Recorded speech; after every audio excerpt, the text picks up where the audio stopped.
Thanks so much, Mr. Biden. You've kept a relatively light public schedule in the past few days. Can you give us a sense of how much you'll be traveling in the next few days, where you might be going? I just told you where I'm going to be traveling, and by the way, I traveled the last few days too. Are you going to Iowa, sir? Is that what you said? I'm going to be going to Iowa, I'm going to Wisconsin, I'm going to Georgia, I'm going to Florida, and maybe other places as well.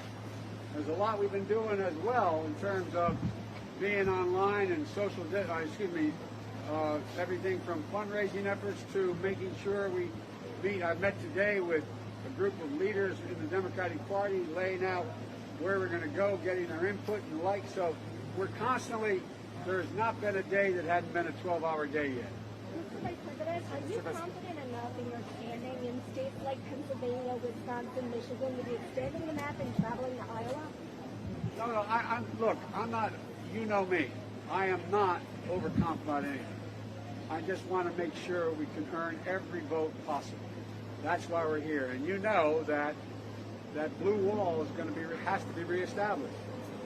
With the grace of God and the goodwill of the neighbors, I'm going to win Pennsylvania. It's a matter of a great deal to me, personally as well as politically. I think we're going to win Michigan. I think we're going to win Wisconsin. I think we're going to win Minnesota. I think we have a fighting chance in Ohio. I think we have a fighting chance in North Carolina. We have a fighting chance in Georgia. Fighting chance in Iowa.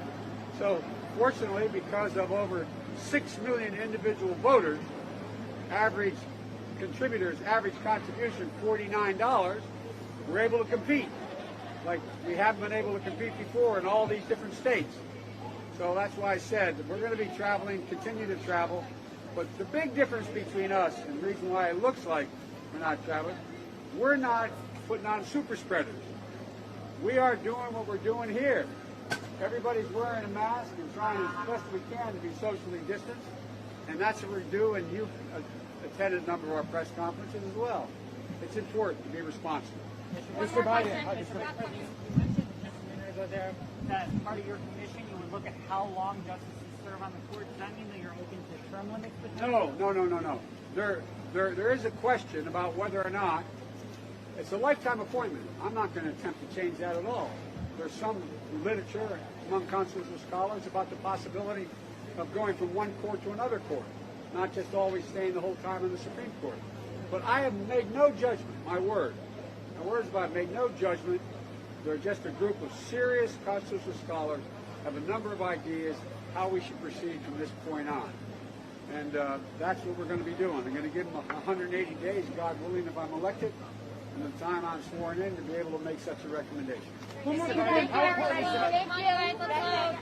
Reaction to President Trump planning an event outside, an outdoor event at the White House tonight to celebrate the anticipated contributions of the Look,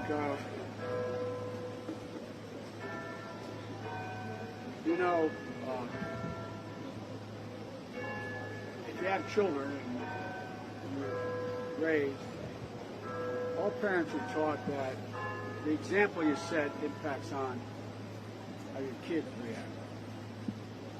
When you're the boss of an operation, the example you set, you do, matters to the rest of the company.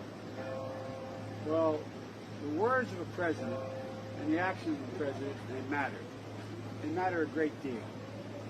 And when the President of the United States puts on these super spreader events, you saw what happened when she was announced.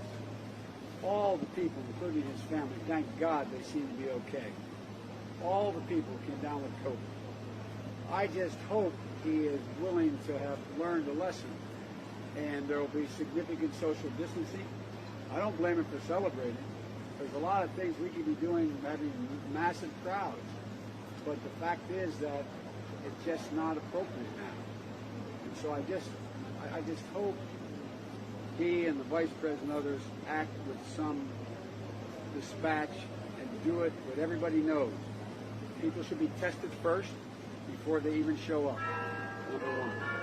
Number two, they should be wearing masks. Number three, they should be socially distanced. And number four, it shouldn't be a huge crowd, whether it's outside or not. Thank you all very much.